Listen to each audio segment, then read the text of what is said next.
Trading की दुनिया में अपना पहला कदम रखना चाहते हैं? तो चलिए 2025 के लिए तैयार होते हैं। तो ट्रेडिंग की दुनिया में आने का मन बना लिया है, बहुत बढ़िया। पर इससे पहले कि हम आगे बढ़ें, एक सच जानना बहुत जरूरी है। देखिए, ये कोई लॉटरी का टिकट नहीं है, बल्कि एक सीरियस स्किल है जिसे सीखने में मेहनत और सब्र दोनों लगते हैं। चलिए शुरू करते हैं। सबसे पहले उस एक सच्चाई की बात करते हैं जो सोशल मीडिया पर शायद ही कोई बताता है, यानी प्रचार और हकीकत के बीच का बड़ा फर्क। ये नंबर शायद थोड़ा चौंकाने वाला लगे, पर यह सच है। 99% ट्रेडर्स अपना पैसा गंवा देते हैं।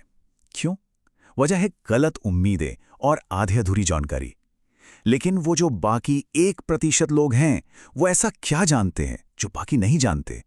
आज हम उन्हीं सीक्रेट्स को समझने वाले हैं। तो एक बात बिल्कुल साफ कर लेते हैं, अगर मकसद रातों रात अमीर बनना है तो शायद ये रास्ता सही नहीं है। लेकिन हाँ, अगर एक ऐसी कला सीखने के लिए तैयार हैं जो जिंदगी भर फाइनेंशियल फायदा दे सकती है, तो आप बिल्कुल सही जगह पर हैं। अब जब माइंडसेट सही हो गया है, तो चलिए बाजार की भाषा सीखते हैं। सुनने में ये मुश्किल लग सकता है, लेकिन यकीन मानिए, पूरी कहानी सिर्फ 2 शब्दों के इर्द गिर्द घूमती है: खरीदना और बेचना। बिल्कुल सिंपल भाषा में, ट्रेडिंग का मतलब है किसी चीज को कम दाम पर खरीदकर ज्यादा दाम पर बेच देना। मान लीजिए आपने सोना $3400 में खरीदा और जब उसकी कीमत $3450 हो गई तो उसे बेच दिया। आपको सीधा $50 का फायदा हो गया। बस इसी को हम ट्रेडिंग कहते हैं। ठीक है, खरीदना और बेचना तो समझ आ गया, लेकिन जरा सोचिए, अगर कीमत ऊपर जाने की बजाय नीचे गिरने लगे तो क्या गिरते हुए बाजार में भी पैसा कमाया जा सकता है? ज्यादातर लोग कहेंगे नहीं, लेकिन एक स्मार्ट ट्रेडर के लिए जवाब है बिल्कुल हाँ। इसे कहते हैं शॉर्ट सेलिंग। चलिए इसे एक आईफोन के उदाहरण से समझते हैं। मान लीजिए आपने अपने दोस्त से एक नया आईफोन उधार लिया जिसकी कीमत है 1 लाख रुपए और उसे बाजार में बेच दिया। 1 साल बाद उसी आईफोन की कीमत घटकर 80,000 रुपए हो गई। अब आपने 80,000 में नया आईफोन खरीदकर अपने दोस्त को वापस कर दिया। इस पूरी प्रक्रिया में आपने 20,000 रुपए का मुनाफा कमा लिया। यही है शॉर्ट सेलिंग, पहले ऊंचे दाम पर बेचना और फिर कम दाम पर खरीदना। बाजार में हर पल एक कहानी बन रही होती है। उस कहानी को पढ़ने के लिए हमें उसकी भाषा सीखनी होगी, और वो भाषा है कैंडलस्टिक्स। चलिए इन कैंडल्स के पीछे छिपे असली मतलब को समझते हैं।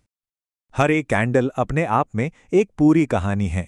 ये हमें 4 जरूरी बातें बताती हैं: कीमत कहाँ से शुरू हुई यानी ओपन, कहाँ पर रुकी यानी क्लोज, उस दौरान उसने कितना ऊपर का सफर तय किया यानी हाई, और कितना नीचे तक गई यानी लो। ये जो ऊपर नीचे की पतली लाइनें हैं ना, जिन्हें विक कहते हैं, ये असल में कीमत के छोड़े हुए निशान हैं। ज्यादातर नए लोग बस यही देखते हैं, हरी कैंडल मतलब कीमत ऊपर गई, लाल मतलब नीचे। लेकिन क्या खेल सिर्फ इतना ही सीधा है? बिल्कुल नहीं। असली खेल रंग का नहीं, बल्कि ताकत का है। हर कैंडल खरीदारों और विक्रेताओं के बीच एक जंग की तरह है। कैंडल की बॉडी और उसकी विक हमें बताती हैं कि इस जंग में कौन जीत रहा है। मान लीजिए कैंडल के ऊपर एक लंबी विक है। इसका मतलब है कि खरीदारों ने कीमत को ऊपर धकेलने की पूरी कोशिश की, लेकिन आखिर में विक्रेता हावी हो गए और कीमत को नीचे खींच लाए। यही है ताकत का असंतुलन। अब जब हम कैंडल्स की कहानी पढ़ना सीख गए हैं, तो अगला कदम है बाजार के नक्शे पर उन खास जगहों को पहचानना जहां से अक्सर बड़े मूव्स आते हैं। इन्हें कहते हैं सपोर्ट और रेजिस्टेंस। सपोर्ट जोन एक फर्श की तरह होता है। यह कीमत का वो स्तर है जहां खरीदार इतने मजबूत हो जाते हैं कि वे कीमत को और नीचे गिरने से रोक देते हैं, और वहां से कीमत अक्सर ऊपर की ओर उछलती है। पर सवाल ये है कि ये फर्श बनता क्यों है? ये कोई जादुई लाइन नहीं है। असल में ये वो जोन है जहां बड़े बड़े इंस्टीट्यूशनल प्लेयर्स यानी मार्केट के बड़े खिलाड़ी अपने खरीदने के लाखों करोड़ों के ऑर्डर लगाकर बैठे होते हैं। इसी वजह से कीमत वहां आते ही उछल जाती है। और ठीक इसका उल्टा होता है रेजिस्टेंस। अगर सपोर्ट फर्श है तो रेजिस्टेंस एक छत की तरह है जहां बेचने वाले बड़ी संख्या में बैठे होते हैं और कीमत को ऊपर जाने से रोकते हैं।